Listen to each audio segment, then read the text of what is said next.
के। आज हमारे समाज के अंदर ये चल रहा है, पार्टी और पक्ष देख रहे। आज हम फिरकों में बटे हुए, मेहरबानी करके अल्लाह के वास्ते एक प्लेटफॉर्म पे आ जाओ, इत्तेहाद तू कायम करो, नहीं तो बटेंगे तो कटेंगे तुम लोग, आपस में बटेंगे तो कटेंगे। एक प्लेटफॉर्म के ऊपर आओ और ये मेहनत को जारी रखो। और मुस्लिम नुमाइंदा काउंसिल ने जो रखा है, ये जो धरना है, ये प्रोटेस्ट है, सागरी उपोषण है, आज सरकार को ये चीज बहुत गंभीरता से लेना होगा। ये सोई हुई सरकार को, आज जो मुसलमान जो है नामर्द नहीं है, मुसलमानों ने हाथों में चूड़ियां नहीं पहनी है, पर हमारे नबी हजरत मोहम्मद सल्लल्लाहु अलैहि वसल्लम की तालीम है, किसी के धर्म को तुम बुरा भला मत बोलो। रामगिरी महाराज जब अपने धर्म का प्रवचन दे रहा था, होना यह चाहिए था, अपने धर्म के बारे में बताना चाहिए था। वो जो हमारे धर्म को टारगेट कर रहा है, डॉक्टर बाबा साहब अम्बेडकर ने जो संविधान दिए, किसी को हक नहीं है किसी के धर्म को बुरा भला बोलने के लिए, और होना यह चाहिए था। देखो आज मेरे नबी का मसला है, कोई भी जो प्रोटेस्ट कर रहा है इसके अपने अमल के अंदर इखलास पैदा करो। आज उम्मत के अंदर एक हाल पाया जा रहा है, आज मीडिया वाले आ रहे हैं, न्यूज चैनल वाले थोड़े वक्त के तौर पर मुस्लिम नुमाइंदा काउंसिल के सामने आ रहे हैं। मैं कुछ लोगों को टारगेट करना नहीं चाहता, एक आम बात बता रहा हूं, इसमें हम सब लोग शामिल है। वक्त के तौर पर कैमरे के अंदर आते हैं डीआरपी के लिए, मेरी न्यूज आ गई, मेरी फोटो आ गई, बहुत भारी, मैं आमदार खासदार बन गया और मैं यहाँ से चले जाऊंगा। और बात में ये पिंडाल खाली पड़ा हुआ है, हमारे जियाउद्दीन सिद्दीकी साहब, मेरा सिद्दीकी साहब और जितने भी मुस्लिम नुमाइंदा काउंसिल के जिम्मेदार बेचारे आके बैठे हुए।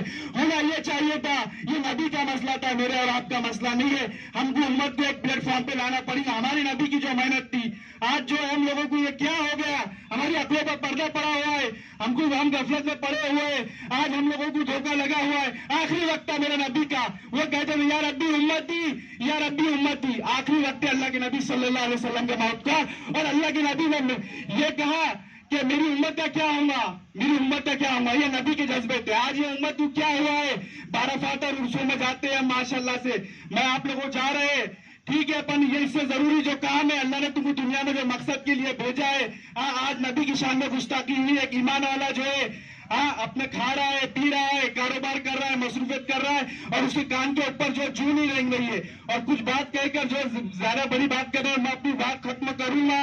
लश्कर भी तुम्हारा है, कानून भी तुम्हारा है, तुम सच को झूठ लिख दो, अखबार भी तुम्हारा है, खून पसून ज्यादा नहीं बहने वाला, जुल्म का दौर बहुत दिन नहीं रहने वाला, इन अंधेरे का जिगर चीर कर एक नूर आएगा, तुम और फिरौन तो मूसा भी जरूर आएगा।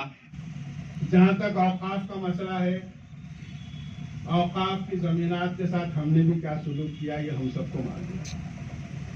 आज मस्जिदों तक बात आ चुकी है। देखिए, आप अगर गफलत के शिकार रहेंगे तो ऐसे मसाइल रोज बरोज आएंगे, इससे शदीद मसाइल और आएंगे और आगे बढ़ेंगे। उनके हौसले बुलंद होते जा रहे हैं। हम बाबरी मस्जिद के शहादत को ठंडे पेटों बर्दाश्त कर लिया, अब नहीं मालूम कि हमको कितनी मस्जिदों की शहादत बर्दाश्त करनी पड़ेगी।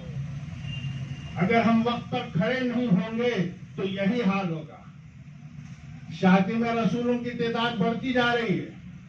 मुझे याद पड़ता है कि बहुत दिन पहले, करीबन 10 साल पहले की बात है कि डेनमार्क में कार्टून का मसला आया था।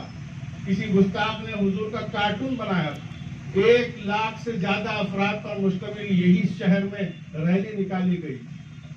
हम अब उसके आदी होते जा रहे हैं। अहानत रसूल को भी हमने बर्दाश्त करना सीख लिया, और ये अगर हमने बर्दाश्त करना सीख लिया और अगर इसे हम हुनरमंदी समझ रहे हैं, अपनी खूबी समझ रहे हैं, तो याद रखिएगा कि ये हमको जहन्नम रसीद करेगा। दुनिया तो हमारे हाथों से गई, दीन खुदा न खास्ता हमारे हाथों से न जाए। आखिरत में हम खड़े रह के अल्लाह के सामने जवाब देने के काबिल तो रहे कि हमने अपनी मकदूर हैसियत में जितनी हमारी हैसियत थी उसके मुताबिक हमने अमल किया। अल्लाह हम पर इस पर गिरफ्त न कर। मेरा मानना ऐसा है कि यहाँ नौजवान बड़ी तादाद में आ रहे हैं, नौजवानों को बोलने का मौका दिया जाना चाहिए। मैं जज्बाती बातों में आपको भड़काना नहीं चाहता, मगर एक संजीदा अपील जरूर करना चाहता हूँ कि आप संजीदगी का सबूत दें, आप बेदार होने का सबूत दें। अगर आपने दीन का भी सौदा ऐसे ही कर लिया, ईमान को भी ऐसे लुटते हुए बर्दाश्त कर लिया, तो मैं नहीं समझता कि फिर इसके बाद इन्ना लिल्लाहि व इन्ना इलैहि राजिऊन ही बोलना पड़ेगा। इन्होंने जो हमारे मोहम्मद पैगंबर साहब के बारे में बोला है ना, एक दिन उनको बता देंगे कि ताकत क्या रहती है।